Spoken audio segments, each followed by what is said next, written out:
This is News Conference Extra with Conan Nolan. Good morning and welcome to News Conference Extra, a special segment of Today in LA Weekend. He's running for president as a Republican. Former Congressman and South Carolina Governor Mark Sanford says that President Trump is destroying the institutions of government and his Republican Party.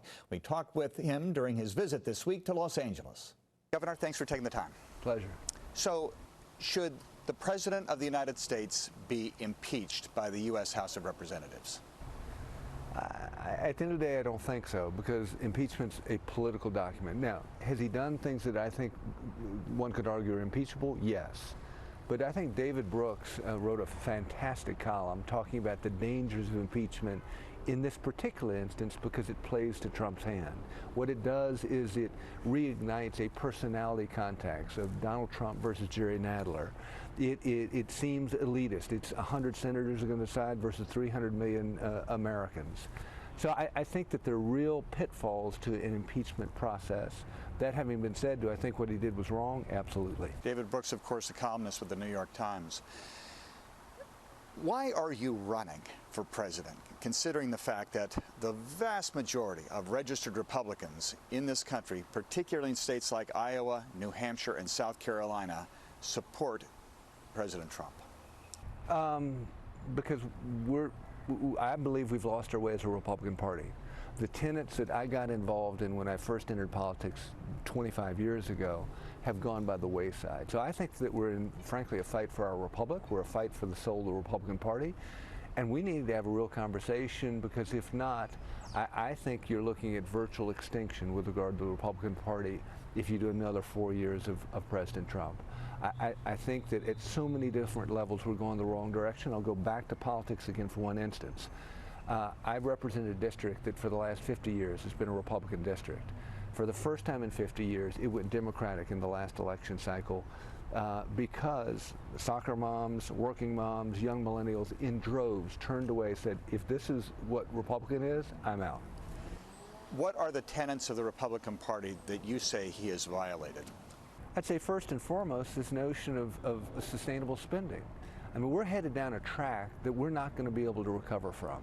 And we need to have a robust conversation, not only as Republicans, but frankly as Americans, about where we're going on the finances of this country. The debt and the deficit and the spending are at unprecedented levels right now with this president, though he said, if you elect me, I'll eliminate the debt over the 8 years that I might be in office. Instead, he's done the opposite. I think that we're doing serious damage to what the Republican Party used to be about in terms of trade and engagement with the rest of the world. Are we inward looking or are we outward looking? I think that the Republican Party needs to have a robust conversation as conservatives about the power of institutions. Institutions are the glue that have held our balance of power in place for more than 200 years. When the President of the United States goes out and says that the Chairman of the Federal Reserve, Jerome Powell, is an enemy of the state, what you're doing is real damage to the institutional framework of our governance. And finally, I'd say we need to have a conversation about tone. Where the President's taking us on tone, it invites reaction. And so you end up with no real conversation taking place in Washington, D.C. on problems that are real to people's lives, instead a lot of bickering. So I'd say those are four major tenets that I think the party's gone the wrong direction. What do you say to Republicans, those at the Arby's that you visit in Des Moines? Yeah. Listen, the economy's strong, low unemployment rate, you have conservative judges, a Supreme Court. You know what, I don't like his tone, but look at the results. I'd say look at the results and how we got there. What we've been doing is putting our economy on sort of adrenaline rushes, one after the other, that has propped it up artificially. So, you know, we're at the end of a long interest rate slide that's created an asset bubble that causes consumers to spend more. You look at what the federal government has done in terms of spending. The president just signed a deal that adds another $1/3 of $1 trillion in new spending over just the next 2 years, and frankly $2 trillion in new spending over the next 10 years. So you begin to look at how are we getting here. This is the equivalent of the family that lives down the street that looks to be incredibly prosperous, but it turns out they've been creating that false prosperity by stacking up the credit card debt. That's what we're doing right now.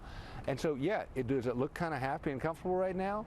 But look underneath at the numbers, and what you'll find is we've never been before in as precarious a financial position as the one we find ourselves in right now. based on the deficits that we're running. Can you explain why the president is so popular with the evangelical base of the Republican Party?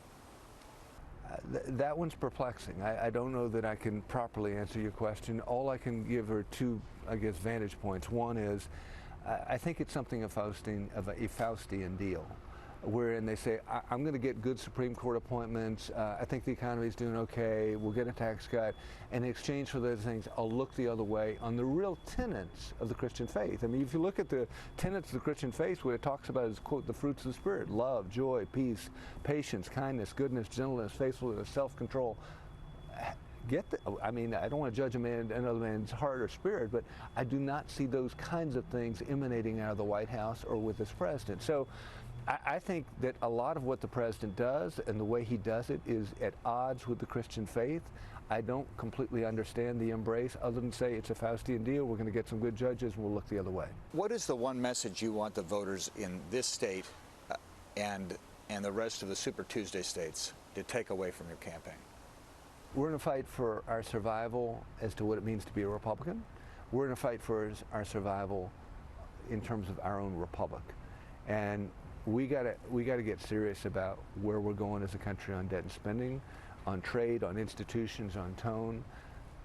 We're not having a robust conversation on the Republican side, and it's to our own detriment. On the Democratic side, they're having a robust conversation as to what it means to be a Democrat. There needs to be a concurrent discussion on the Republican side on what it means to be a Republican.